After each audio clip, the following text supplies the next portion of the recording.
Hi everybody, welcome to the channel, and in today's video we're going to be tying the fly that you can see in the vise. Now I've called it the Clywedog Candy Booby. I don't know whether it's called that. It's a Russ Owen pattern that he's used successfully at Rutland and obviously Clywedog and probably places north, south, east and west of those. Now I got the pattern from a video he did about his favourite flies, and I'll put a link to that video in the description or in the comment section below. So hopefully I'll do it justice. My interpretation of it is it looks like a combination of two flies. One, obviously the Candy Booby with the yellow booby eyes and the Opal Mirage body, and the other is the cutthroat cat that utilises Straggle at the throat, albeit on the cutthroat cat it's orange. So if I just go through the dressing before we tie the fly, the hook I'm using is size 10. The Tinsel is white in 70 denier. Tail and wing are baby pink Marabou. At the throat you can see there's a Straggle in Sunburst, and the eyes are orange Ethafoam booby eyes. So right, let's get on there.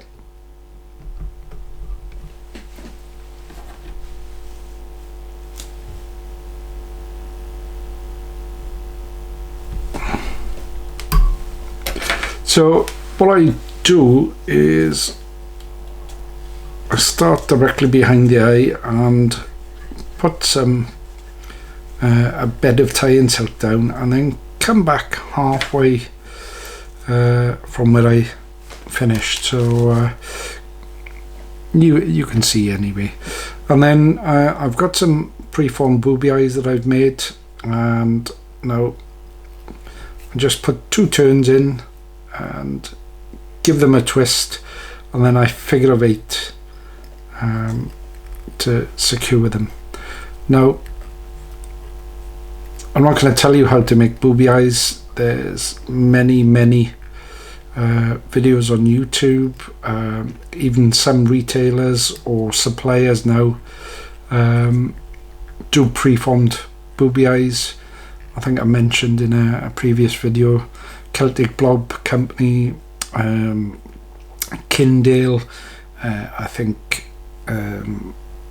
Vineyards. So there's plenty of opportunities to pick those up. And I have also said, you know, it's not common for people to tie in their booby eyes ahead of time. I always do, and that'll become apparent at the appropriate time in the dressing. So with those secured, I just take the tie-in silk down to the bend, and then take some baby pink Marabou. You only need a centimetre, I suppose, off the stalk, and offer it up and pinch and loop and open turns to tie it the whole length of the shank, and then come back down in close touching turns to ensure that it's secured to the hook shank. Now, because I'm going to be using it as a lock style fly, what I'll do is I'll just pinch off the excess there, so you can see it's only short tail, and then we take some Opal Mirage Tinsel in medium, I think this one is, which is good. Once again, close touching turns just behind the booby eyes. Now You can also add wire here if you want a more secure body. Some people probably just miss it out and use a dab of super glue to ensure that if the trout's teeth catch this body, then it's still secure because it's stuck to the underbody. So 6 or 7 turns to create a nice reflective body, and remove the waste there.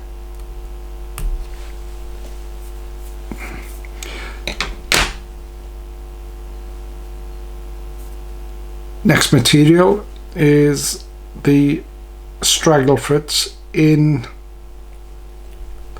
Sunburst. Okay, so secure that there and return the Tinsel just behind the eyes, look. So now I did say one of the reasons why I tie, not happy with the tie-in point there, but there we go, managed to manipulate it. One of the reasons I tie the eyes in first is because when I wrap any of the body materials, it enables me to go that extra turn, push it in between the eyes, and then tuck it under.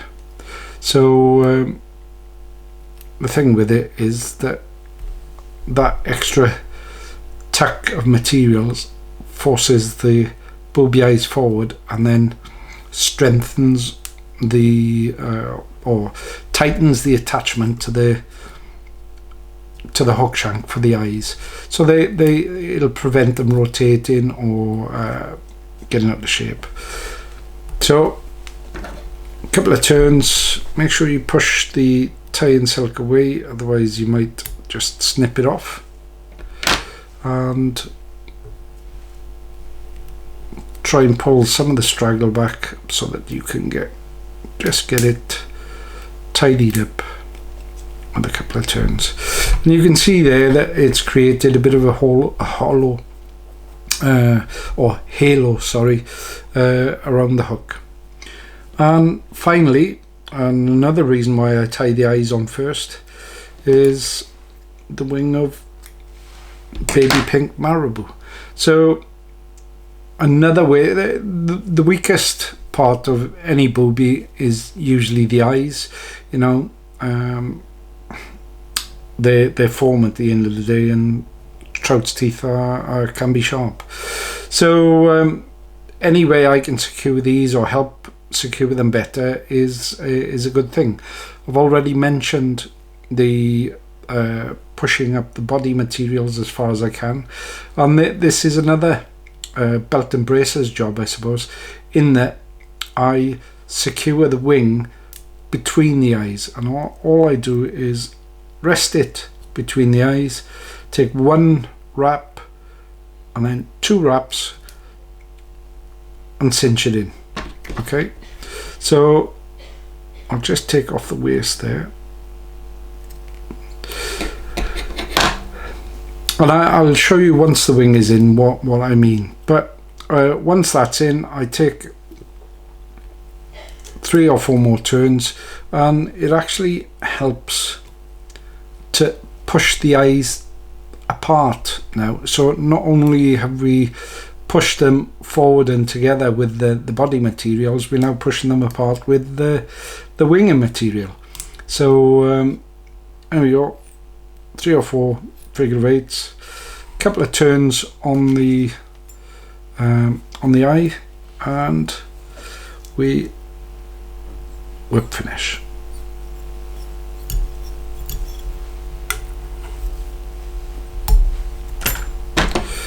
So if you let me just secure that, I'll tidy the wing up. You can see it's nice and light.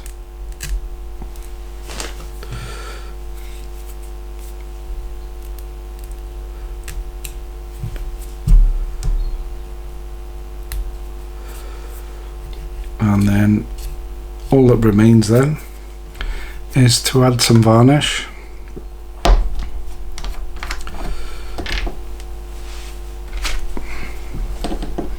In the appropriate points, so between the eyes. And while I'm there, what I'll do is I'll just show you.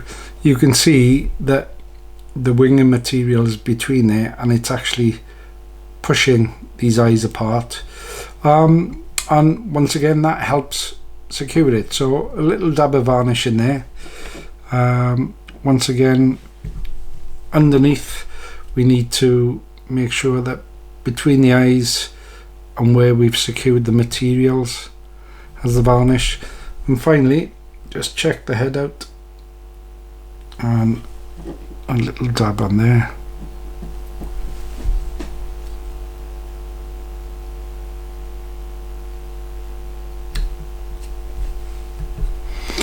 And there we have it. That is the Russ Owens Clywedog Candy Booby. It's caught me a few fish, great point fly. So I hope you've enjoyed the video, and thanks for watching.